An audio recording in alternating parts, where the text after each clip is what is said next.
So the whole idea of this is just to go in, to familiarize yourself with everything that's happening, to identify gaps so that you can just have this really nice, crystal clear vision that you can pursue in 2019 as you're starting nice and clean.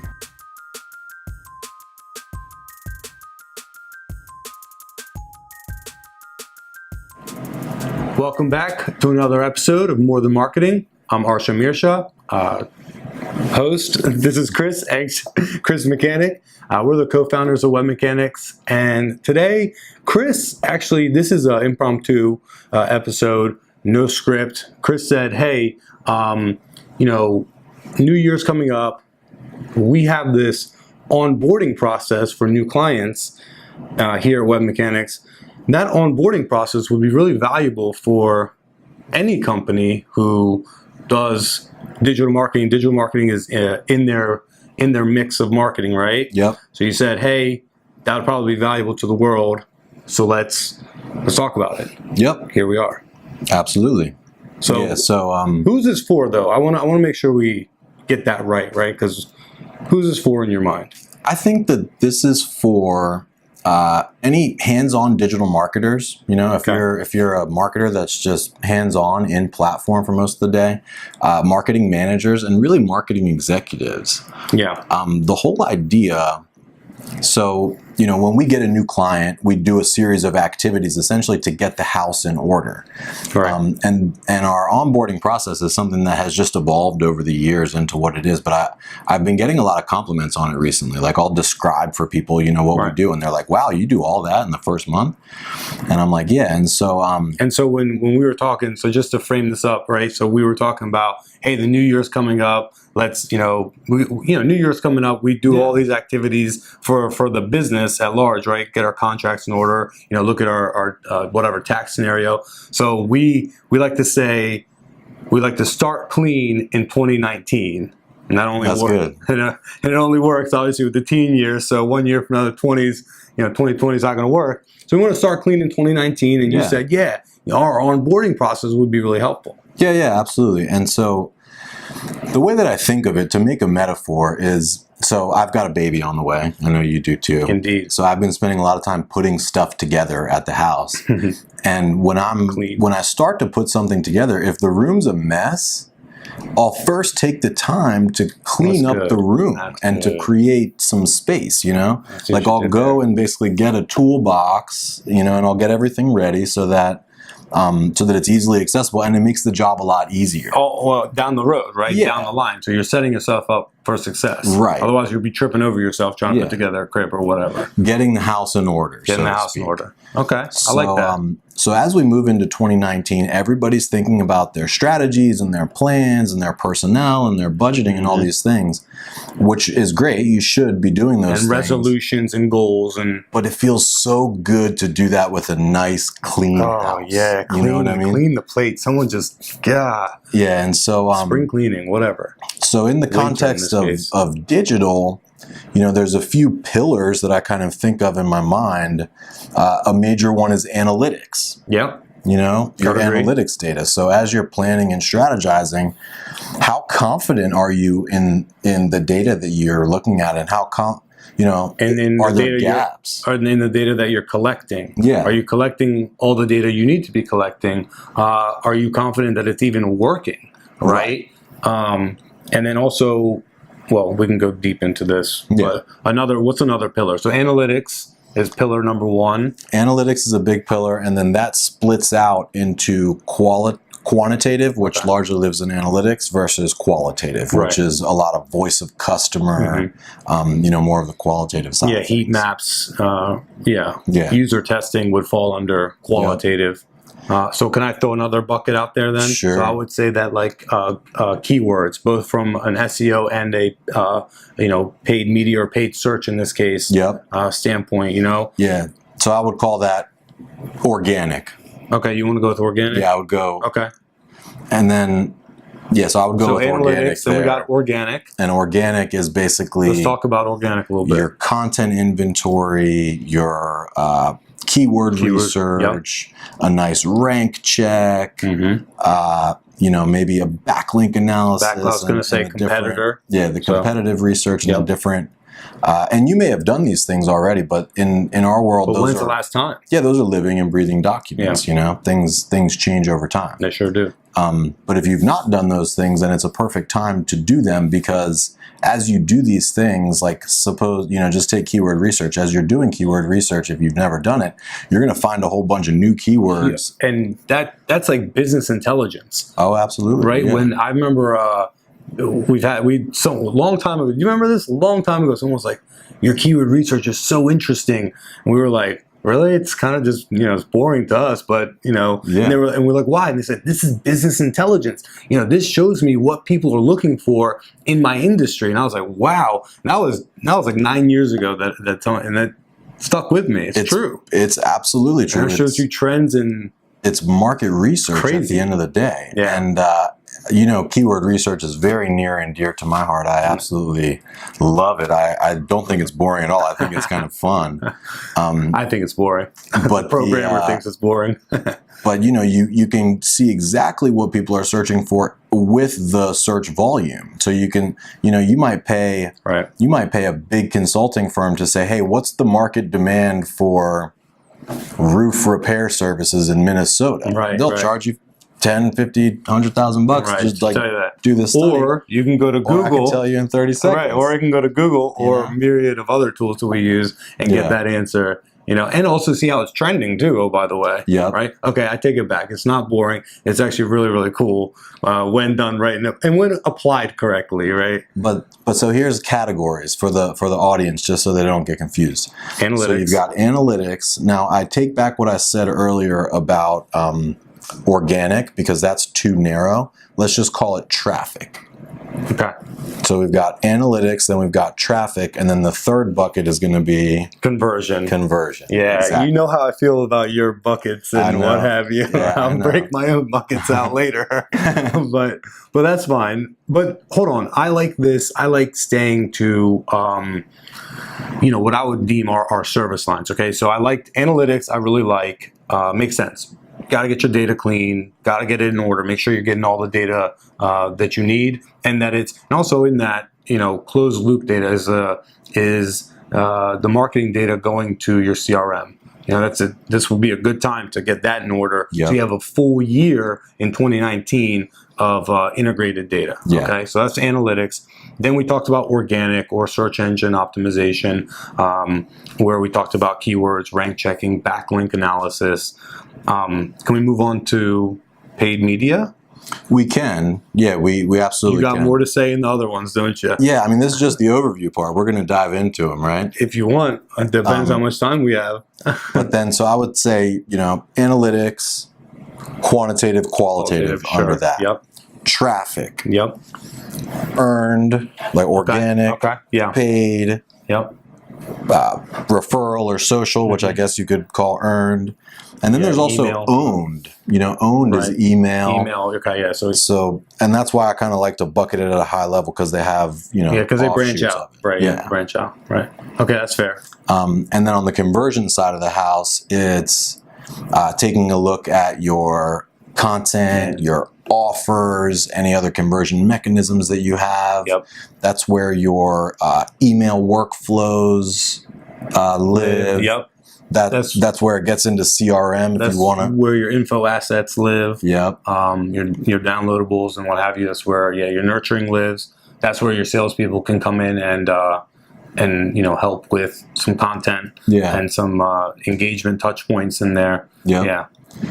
Yeah. So analytics, traffic, conversion. Correct. 3 high-level buckets for you to start clean in 2019. Yep. To kind of think about your marketing activities, or in this case, digital marketing activities. Put them in those buckets. Where are they today? What's the status of them today? And what should the status of them be in 2019? Right. Status. tomato. Yeah, and you can just imagine most of you watching this right now are probably thinking like, we have Google Analytics on the site. Right. I'm not quite sure what you're talking about with regard to qualitative analytics and like, traffic wise, like, yeah, we have somebody that does some stuff, some search and some content marketing and keywords and Facebook so like ads. You have an idea. If you're like most people that I talk to, you have an idea. You know that you're doing stuff in these different categories, right? But it's a bit fuzzy in your mind. So the whole idea of this is just to go in, to familiarize yourself with everything that's happening, to identify gaps so that you can just have this really nice, crystal clear vision of what's happening today, and then also where some high potential opportunities are that you can pursue in 2019 as you're starting nice and clean. Start nice and clean. You like that? Clean, clear your workbench. Mm-hmm. I do like it, obviously.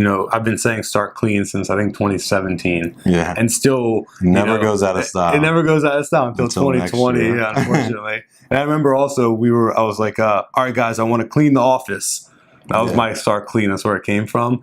And it didn't happen, but that's okay. I think what would be valuable is to list off some more examples. I think we started doing this, and maybe we just go through and list off some more examples in, maybe the top one thing to check in each of our buckets. Sure. And we can go a little bit deeper than just analytics, traffic, and conversion. Yeah. So I'll start it out. Analytics, Google Analytics. Are all of your forms being tracked in analytics, in Google Analytics or whatever analytics platform you use? And are they done so in an organized fashion?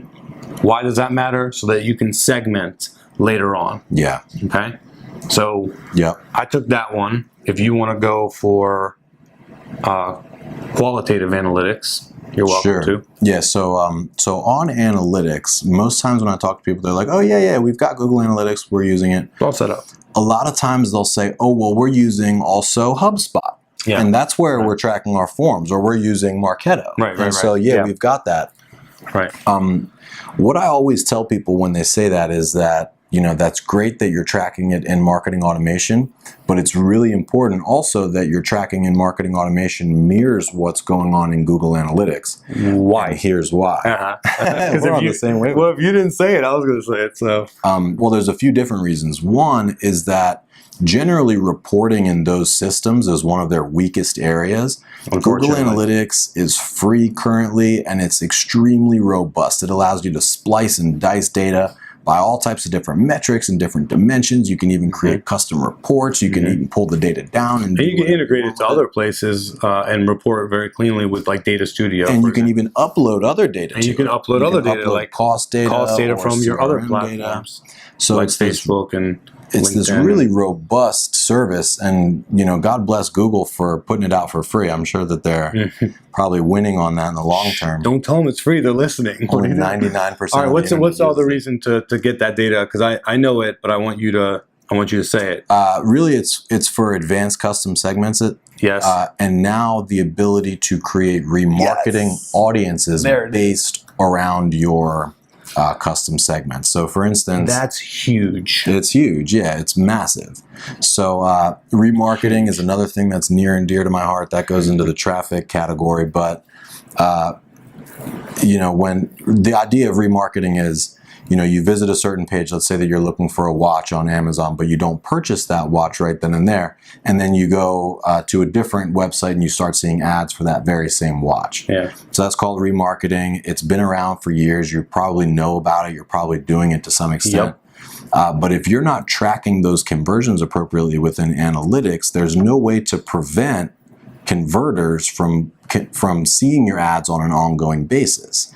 And so I bought the watch, but I'm still seeing your ad for the same watch or a different watch or whatever, and it's like, dude, I bought your watch. Why are you still showing me this ad? So that's sloppy retargeting. It's sloppy, and you're wasting money. I mean, if you're doing it on a CPM basis, you're wasting money. Now, what's slick, which you're able to do if you have it is hey, you just bought a watch. Now you need the accessories. Maybe now you want a pair of cufflinks. Yes, sir. Maybe now you need to cross-sell. Whatever it is. Yeah, and so that's why you need to get that data.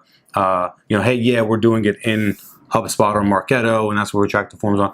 But that's why we want that data in, particularly in this case, Google Analytics, because with Google, you can create those segments and upload those segments right over to Google Ads and do some dynamic retargeting. Yeah, right? And also some deeper analysis with that same custom segment feature. If you want to see, okay, my most valuable web form, how many people filled that out in Minnesota?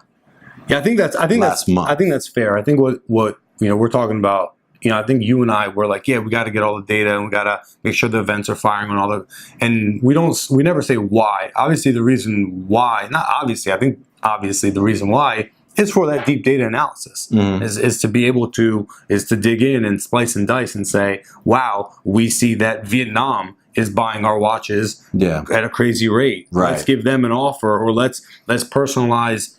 When someone from Vietnam comes, let's personalize the homepage, and so it's for that data analysis. We don't come out and say that, but here we are saying that. Right. All right. So start clean 2019. I want to move on to traffic. Yeah. So make sure your forms are being tracked. Now, one quick thing, I do want to talk on qualitative. Yeah, qualitative. We skipped qualitative. Yeah. So qualitative analytics are things such as heat maps, user session recordings, and importantly, voice of customer data via polls or surveys. Recorded phone calls. Recorded phone calls. Oh yeah, we didn't even talk about call tracking.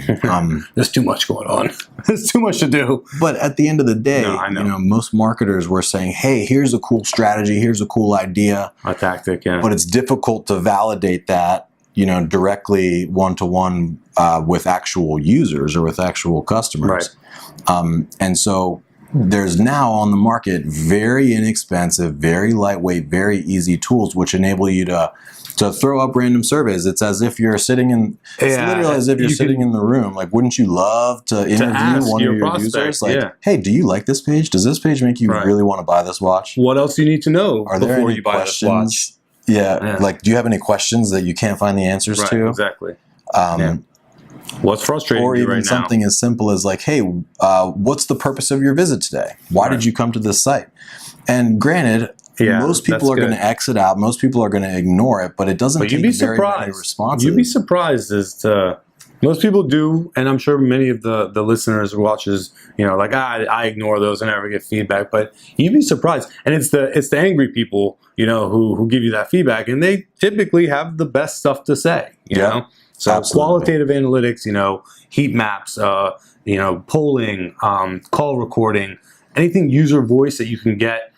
Direct access to their brain. Chat transcripts. Chat transcripts. If you're running live chat, those chat transcripts are like worth their weight in gold, man. And maybe that's something you start clean in 2019 with, Absolutely. Right? It's live chat. It's free from HubSpot now. Give them a quick little plug there. Yeah, it's kind of nice that they're doing that. Everybody likes their strategy to get people likes new tools. So I'll drop one real quick. If you've not used Hotjar, Hotjar is my go-to for the qualitative side of things. We've used other tools in the past like Crazy Egg or Click Density, which do similar things, but they're more expensive. Hotjar is, in my view, like a best-of-breed product, and they, it's reasonably priced. Like they could double their prices, and I would still think it's a good price. Don't say. What are you doing, man? You're just giving it all away. All the prices are going up. Scratch that from the record. Yeah, we're gonna cut that out. Also, Lucky Orange. Let's give them a plug. Lucky Orange is good too. Lucky Orange is good too. Lucky Orange is they real definitely nice. hooked us up early on, and we got a lot of good stuff from them too. So Lucky Orange, Hotjar, check those out. Absolutely. Can we move on? Yes. Sorry. Cool. It's all good. I know I get it, man. You're excited. I like this stuff. It shows. I like this stuff. It shows. It's cool. I like it too. And just that feeling, like after we implement an analytics hookup, and people are like, "Wow, this is just." It's a good feeling. It's like having a nice clean room. Chris, in the intro to this podcast, like the episode 0, I said, like, how will I know that this is successful? Like some may say like, okay, the KPI is, we get more clients because they're like, oh, we found you in podcast, we like what you have to say, and now we want to be your client, right? Okay, sure, that's KPI. But really, you know what, honestly, like will move the needle for me the most is someone saying, that was awesome. Thank you so much. I learned this. I implemented that. It changed my life. Like that moves me. You know what I mean? You know me, man. Like I'm for the people, and I think that I get you on here. And you're going to take up the entire. You're going to go 4 hours if we have that Talking much. About event tracking. Our SD card is not going to work. You know, it's going to be burnt out by the time I'm done with you. We got to move on. All right. You know, we can do other episodes. I promise. Yeah. So top tool, where are we? So we're in analytics, qualitative, not top tools, So we're in traffic now. Let's do earned and paid at least. Okay. And we can do owned also. Yeah. So just to give you a sense of my view of the world, every marketer, every website in the world either has a traffic problem or a conversion problem. Yeah. I know you have a different framework, which is equally cool, but in my world, it's basically traffic or conversion. So either you're getting a lot of traffic and nobody's buying or nobody's raising their hand, or you're really not getting much traffic, and maybe if you're not really getting much traffic, it makes no sense to focus there. Exactly. I was going to say, yeah. Or you have problems in both, right? Couldn't that be the case? Yeah. But there's no way to know if there's no traffic. So yeah. So then, I got my start largely in search, but I'm very much like, the world is a traffic store kind of a thinker. I just look out at the world and I'm constantly looking for new ad platforms or looking to, otherwise purchase traffic or just grow traffic organically. Yeah, niche ad platforms or direct buys. Sure. Yeah, all of the above. Sponsoring email newsletters. You read my mind. I was going to say sponsoring. We got a wave. Yeah, man. Sponsoring email. That's literally the next one. So traffic starts with, hey, answering the questions. What are my most useful traffic sources currently? Right. And not just in terms of page views or visitors, but also now that we've got the analytics in place, now we can see conversion or sales. And then that's where the marketing automation level tracking comes in, because then you can look at the individual conversions through CRM and such. Right. Exactly. Yeah. But traffic is all about what's most useful today, and then what are the top opportunities and the pros and cons or costs and benefits associated with each that we ought to then focus on. Sure. Okay, so I'm starting clean in 2019, Chris.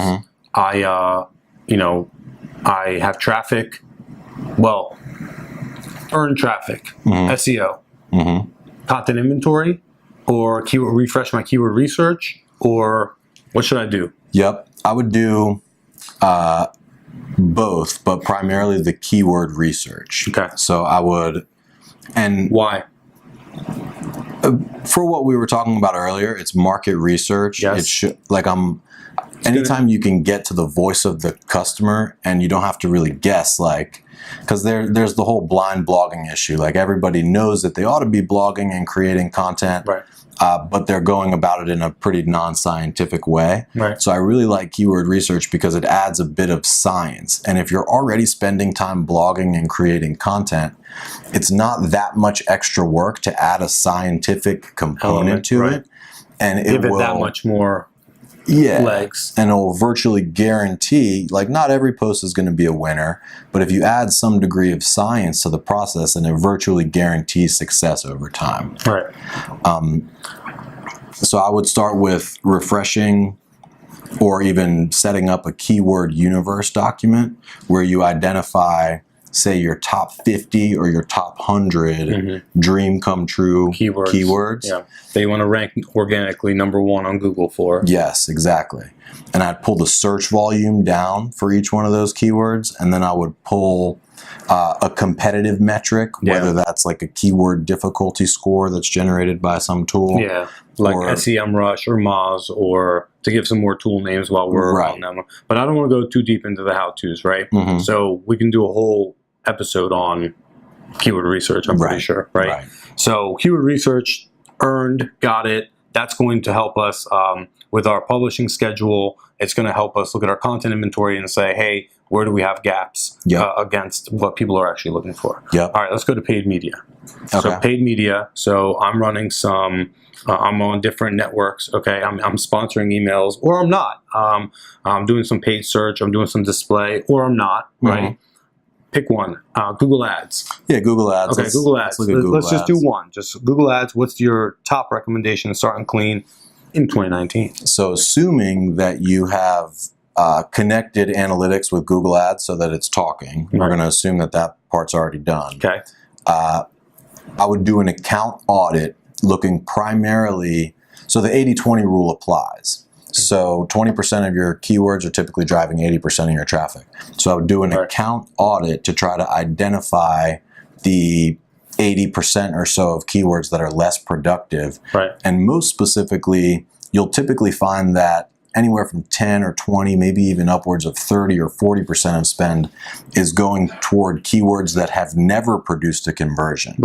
So I would basically run this report, and we have a template for this that I'd be happy to share, just in the name of impact and helping people out. But you got to ask for it though, because you can essentially download your entire all of your campaign data, and it spits it all out into the spreadsheet.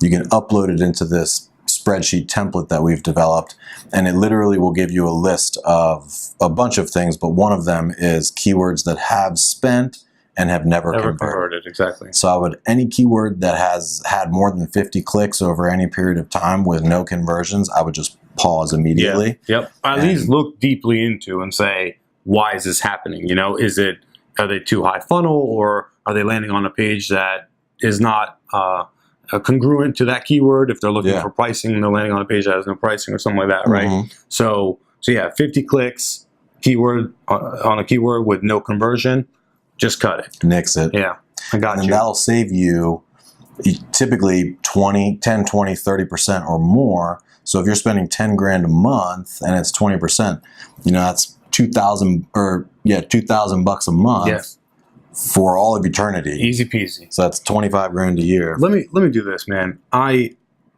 We can go. We're getting there. We're getting I know, but I also know looking at the clock that we're getting to a point where, you know, I don't know if people are listening at this point or not. So let's do this. So we can go deeper let's go deeper in other episodes. Let's do that. Let's leave conversion out. Let's just leave conversion out. But let's wrap this up here, and then let's promise to go deeper, especially if the viewership or listenership wants us to go deeper, right? If they don't, then I can go home to the wife, and so can you. You know what I mean?